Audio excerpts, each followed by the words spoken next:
Hey man, Coach Brandon here, and today we'll go ahead and go over a few of the videos that you had sent to me earlier today. I'm currently working from home, so the Wi-Fi might be a little iffy, and also why you see some beautiful stockings behind you. We're obviously very much on top of taking down Christmas decorations, but we're gonna go ahead and start with a few videos. But I do want to preface it by saying that one of the biggest things I want to kind of get us out of the habit of is going into extension, lumbar extension, as we ascend in the whole of our squat.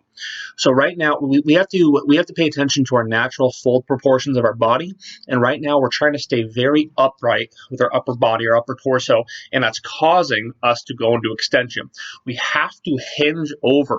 That's just how we're built. We have to hinge as we ascend in the whole of a squat. Otherwise, the lumbar portion of your spine is going to be extended. Once it gets into extension, it changes the length tension relationships of muscles downstream. So it's what extension does. Excuse me.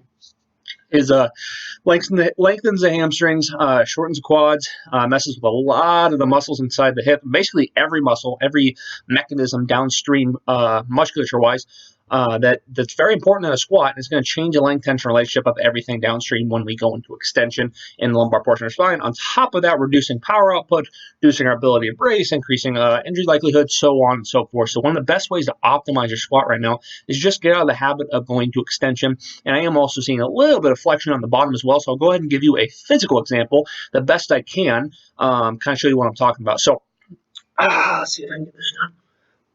So anytime we're actually going into a squat, we have to make sure that instead of going here to initiate the squat, this is extension.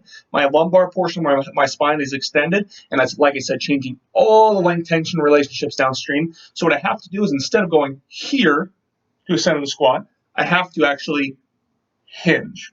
My upper body has to follow my hips as they go back.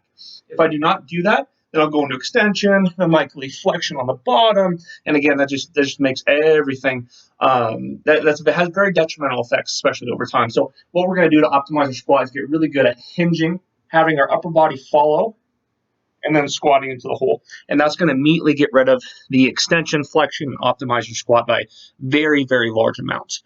So once we master that and adapt to that, that's going to be immediate improvement in your squat. And you will see it through pounds on the bar and just general comfortability and better function.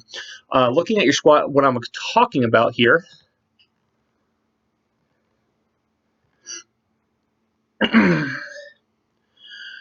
so what I'm talking about actually takes place here. Right there.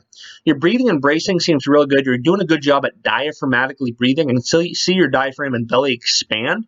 But unfortunately, because we're not doing so hot with the hinging mechanics, that's why we're seeing this extension happen in the lumbar portion of our spine as we ascend in the hole. So again, up here, nice neutral position, and instead of hinging, we're trying to keep our upper body way too upright, go into extension, and then you'll also notice at the bottom, you go into a little bit of flexion as well, right there. So that's exactly what I'm talking about. It's going to do everything that I kind of described beforehand. It's going to have some fairly detrimental effects to your power output and just overall functionality of the squat. So let's go ahead and work on those things. That alone is going to optimize it in crazy amounts. And one big thing to remember too is once we optimize our squat, that'll carry over to our deadlift, to our bench. Everything will get stronger and function better. Looking at one other example here that's not a pin squat.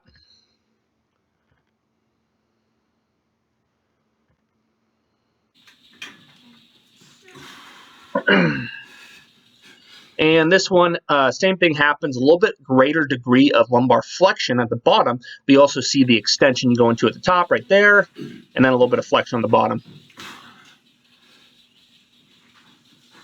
Extension, flexion. So again, the way that we are going to correct this is by working on our hinging pattern. There's a few things we can do to do so. There's a few drills I want to incorporate before we actually lift. But just being aware of it and getting your upper body used to actually hinging is going to be a really, really good idea for benefiting your pattern. And like I said, it's going to have all those benefits I talked about before. So let me know if you have any questions at all. I'll send you a few drills and a few things that will kind of give you some perspective on what that looks like. And yeah.